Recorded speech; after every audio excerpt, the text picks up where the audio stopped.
അപ്പൊ നമുക്ക് മൂന്നാമത്തെ ബണ്ടിൽ തുറന്നു നോക്കാം. അപ്പൊ ഇന്ന് നമ്മൾ ഓപ്പൺ ചെയ്യാൻ പോകുന്നത് ചെറിയ ബണ്ടിലാണ്. ചെറിയ ബണ്ടിലാണെങ്കിൽ ഇതിനകത്ത് ഇഷ്ടം പോലെ വെറൈറ്റി കളക്ഷൻസ് ഉള്ള ഒരു ബണ്ടിലാണ്.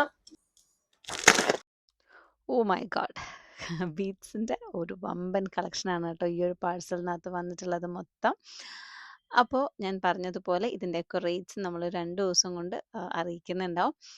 റേറ്റ് ഡീറ്റെയിൽസ് അറിയാൻ വേണ്ടിയിട്ട് നമ്മുടെ ഗ്രൂപ്പിൽ തന്നെ ജോയിൻ ചെയ്യുക. ഗ്രൂപ്പിൻ്റെ ലിങ്ക് നമ്മൾ ബയോയിൽ കൊടുത്തിട്ടുണ്ട്. ഇല്ലാന്നുണ്ടെങ്കിൽ നമ്മുടെ വാട്സാപ്പ് നമ്പർ 9633903963 എന്ന നമ്പറിലേക്ക് വാട്സാപ്പ് ചെയ്യുക. നിങ്ങൾക്ക് ലിങ്ക്സ് എല്ലാം വരുന്നുണ്ടാവും, അത് ത്രൂവും ജോയിൻ ചെയ്യാം. എല്ലാം ലിമിറ്റഡ് സ്റ്റോക്കാണ് വന്നിട്ടുള്ളത്. സോ എത്രയും പെട്ടെന്ന് വേണ്ട ആൾക്കാർ നമ്മുടെ വാട്സാപ്പ് നമ്പറിലേക്ക് കോൺടാക്ട് ചെയ്യുക. Thank you.